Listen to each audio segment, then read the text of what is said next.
I get asked quite a lot, Luke, how do you set up a rebuild save? It's something obviously that I'm quite famous for on this channel. How do I set up? And I've realized how difficult it can be because I've been trying to teach my dad to do it currently.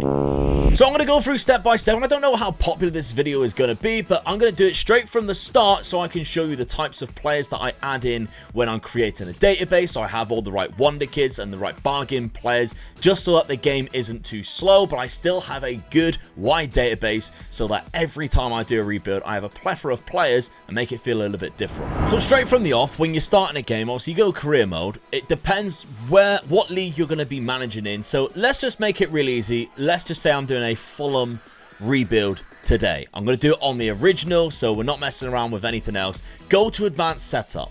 Do that first.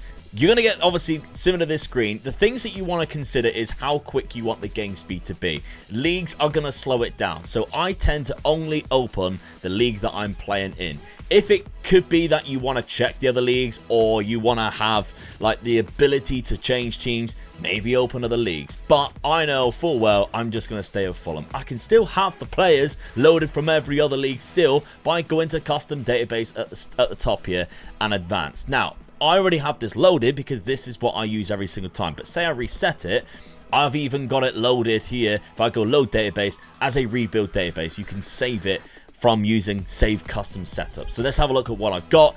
I open every single continent here other than Oceania. I don't feel like they've got enough players to warrant me actually opening it, which are good enough. And I always select select players from top division clubs. That gives you a good amount. So say Europe here, that gives you up to 114 there from 91. So roughly, 25,000 players just in that alone. But I also use players of national reputation because there are a lot of players in the second division of these nations, especially the championship and second division in Spain, who could be really good too. And sometimes I actually load through the championship just in case. I think I've done here, yeah, which I have done there, just because if I'm doing a lower Premier League team, then I need some championship players for when they come up, or just to maybe even buy myself. But I have that pretty much selected on every single one. Going forward, on a large database, it doesn't really matter too much because that's just going to stay almost the same anyway. But having a large database just gives you a few players that maybe you've missed out that are free transfers, for example. So that is, it gives me a 1-star, but because I ain't got a lot of leagues loaded, it's still going to be fairly quick for me. This next step is probably the most important when it comes to actual rebuilds, though. This is the thing that I do every single time I start a rebuild because it helps everything going forward to make it a lot more smoother and easier to do and quicker too. So you get to your home page. I don't look at any of this to begin with. I don't care about my tactic right now because I'm going to be buying players, etc., which will probably change my tactic.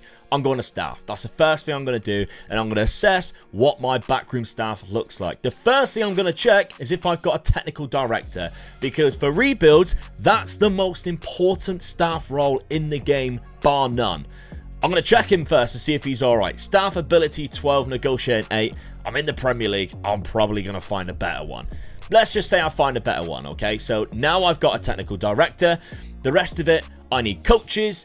I need performance analysis. I need quite a few things that haven't been fulfilled. And when you sign players, sometimes they want you to improve your coaching staff. So the best thing to do is unless you want to go through and add coaches yourself, which I don't have the time to do every single rebuild if I'm trying to make sure I get a simulation done in time, I'm going to go to responsibilities. Down here, you'll see staff. On this page is probably your best friend for rebuilds because here you have first team staff recruitment. I can then set it all to my managing director, Steve Wigley. Imagine he's just a lot better at doing that. So the better negotiating, so he can hire them for less wages, and better staff judging ability, so he hires better staff. That's obviously what you're going to want in the long run. And what I genuinely find, what happened last year for sure, I have noticed it worked in the 2 rebuilds that I've done so far on FN24, but both times, when you have a look at this graph here, and it's awful at the minute compared to the highest in the Premier League to the lowest, by season number 5, I'm usually the highest in most things because I've got the best technical director I possibly could, and then he starts hiring the best staff possible. So I'm going to go to staff. I'm going to make sure, I'll show you again, set staff or to technical director. And I'm actually going to do that to all of them because basically that's his job, isn't it? Like that's what he is brought in to do. He's there to hire the staff. So that's all good and confirmed. Contracts, just as important. Now you can do this part yourself because if you want to make sure, you can actually do that so that the director of football is hired. So because you don't obviously check that every time, and sometimes you don't even need a director of football if you're doing a rebuild. But renewing the technical director's contract, you can ask somebody to do that, or you can make sure you do it yourself so you always got the best one around. But staff contract renewals. It's hard enough when you're doing a rebuild to focus on what players are going out of contract because you're doing 5 seasons in such a short space of time.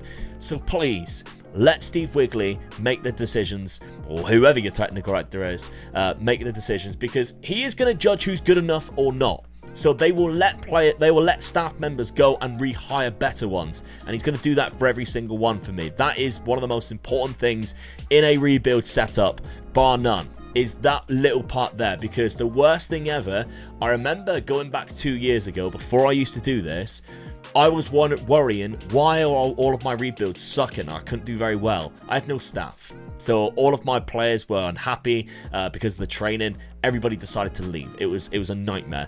The rest of the things on here are quite important too. Scouting, it depends how much you want to get involved in that. I like to do it, and I'm going to show you how I do it on here. So I'm actually going to take control of assigning my scouts there. But I don't want to do scout meetings because I'm not going to be here very often. So I'll let Malcolm Elias do that. And transfers and contracts, for speed, because in 5 years I'm not going to be dealing with too many of the youngsters in the youth academy. I do this and let my head of youth development, whoever is most responsible for it, deal with initiating players. No, it's not that one. It's finalizing, sorry, and negotiating. So it just doesn't worry about, it's not even that one to be fair, it's down here. There we go. So handle incoming offers. So not initiating, negotiating player sales and finalizing player sales is from the Fulham under 21, because a lot of these players are never going to make my first team. So I'm happy just to let somebody else deal with the incoming offers, and the same for the under 18s as well. I don't initiate them, but if some club comes in, it'll get really annoying when you're trying to go through as fast as possible and you get loads of offers for your youth academy players. Always do this as well, because that means when you have a youth intake but you're on holiday, they will sign the youth intake players for you that you think, well, that they deem good enough to join. And sometimes, unless you are really meticulous about contracts, I do that too, because then you can also, when they can't negotiate a contract for a player coming in, you can do it yourself anyway, because it would just say enable, so you can just offer them anyway. But during the season, if players are coming to your, to meetings and asking for new contracts, having that ticked will get your director of football to actually offer them new contracts to keep their morale high. So maybe tick this one before you simulate a season. And then also any players that are going out of contract, they will also offer new contracts to keep them. Else you tend to find that all your players in January will decide to leave. So that is another good one there. Of course, you can ask to do friendlies to speed things up. You can ask to do the media, so you don't have to worry about anything to do with the media. I don't really like doing it at all. So those are the little things that will just speed things up. Now, it's probably scouting and stuff, so let's go into that. Okay, I've gone forward a little bit. I want to show you how I set up the scouts now. So just imagine that I've been signing players, etc. I've got the team that I want. I've set up my tactic. Now I'm thinking about the long term of this rebuild. I've spent my transfer budget this window. You all know how to buy players, etc. But everybody always says, how do you find all the players and how do you know who to sign? Well, I set up recruitment focuses kind of tailored to what I think I'm going to need. And because I've quite experienced this now, it works quite well. So if you go to your recruitment focuses, now that I've set it up myself, I've already set up a couple just to start running it through, but I'm going to show you a little bit more. So the ones that I've set up, I always, most of the time, if I remember, I go for a striker, and then what I know what to do after that is at the end of the season, you can then scout on a different page. So if you go scouted players, what I like to do, and this is a little bit sneaky, but if you go on stats and general, you can obviously do how many goals they've scored this year. Average minutes per goal is a big one here. So, set it up. Usually if they're under 200, they're scoring a good amount of goals, because that's basically 1 in every 2 games, maybe a little bit less. But it gives you an idea then of good players who are on form, and sometimes I'll even add in the columns just by right-clicking here and even going down by stats general and you know how many goals they've actually scored this season, for example. All right, so that's just a little bit of an insight. It's not going to be that much. We're in pre-season, so it's just in the MLS right now. So if I was to go back to recruitment focus, I've got that set up for striker for ratings. That's what the ratings means. It's already found 12 players, but obviously I'm not going to assign any. But if you look at this, I've got it set for a striker, 2.5 stars, because you don't want to be in like the middle leagues or in the Premier League and find players who are absolutely awful but have scored a lot of goals in like really lower leagues. So you want them to be half decent at the very least. Don't really set an age, but you can if you're really you know, set on setting an age. 2 areas, I usually just go for Europe and South America because I'm only normally setting 1. I don't have a lot of scouts here at Fulham, but if you have a lot of scouts, do it for 1 like different South America, 1 for Europe, 1 for, you know, MLS, etc. And I always have an analyst who will also look at that so you can judge it a little bit more. So that's striker for ratings. That's one of the scouting things I always do on recruitment focuses. Premier League was already there. I kind of leave that if it's one that's doing the league.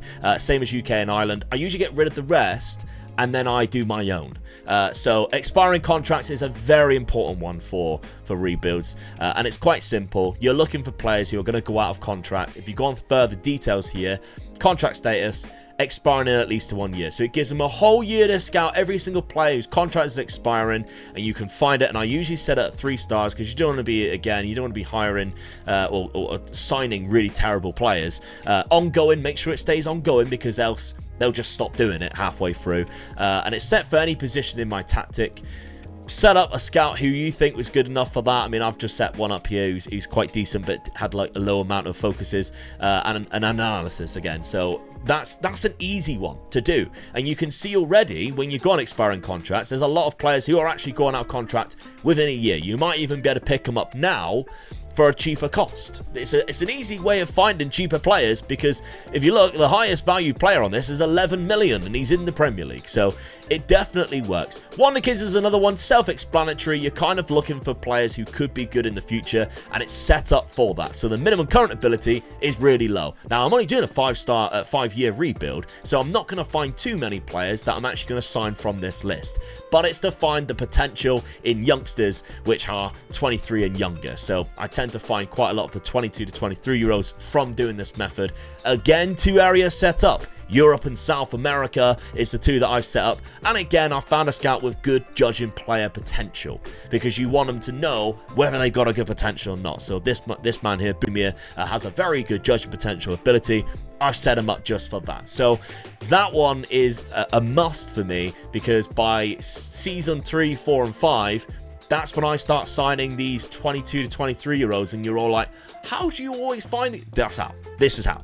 It's easy as that. So let's set one up then for the one that I always do every single time so you can run it through with me. Create recruitment focus. Any position from the tactic. Okay, now, depends whether you want to go transfer and loan. I tend to just go transfer because I don't really loan a lot of players. Now, this one, we're not going to name it yet because it changes the name. But with this one, I always want it to be a 4-star player. Now, the reason for that, and age, I usually go age maximum of 30. If you don't mind signing players that are older than 30, but if I'm doing a rebuild, I very rarely sign players that are over 30 because I'm usually signing them for those 5 years, so I don't want to replace them again. But ongoing again. And this one I'm always going to assign to the person who is the best at judging player ability, their current ability. So that's what I'm going to give Malcolm here. He is going to be my scout for this. Now, to explain a little bit more about what I'm doing, again, I'm going to have a look in the areas and I'm just going to go, if you had more scouts, I do more. But we've only got 4 scouts or 5 scouts here. So I'm just going to go Europe and I'm going to go South America because that's tends to be the best players where they are situated is in Europe and South America, confirm. What I'm looking for here is players that are most definitely going to improve my first team.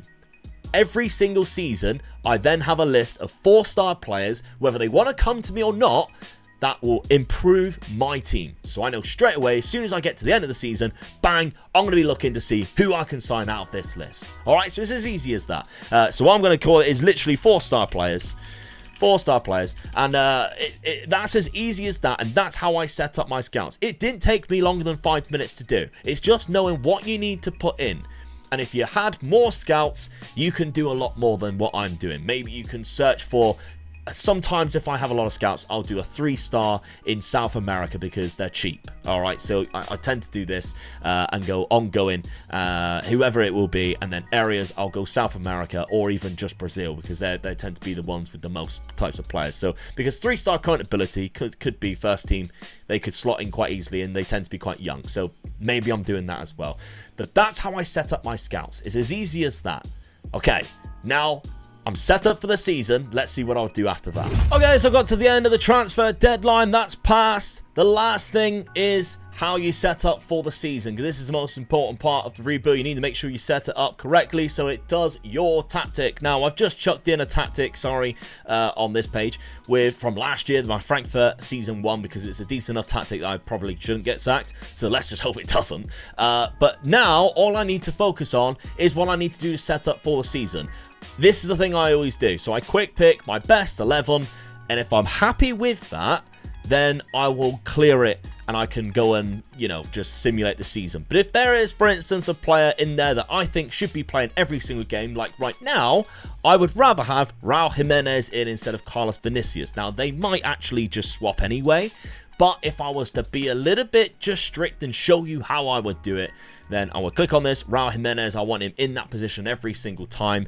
Save it or whatever, because that's what obviously I need to do for the video. I need to save it at that point.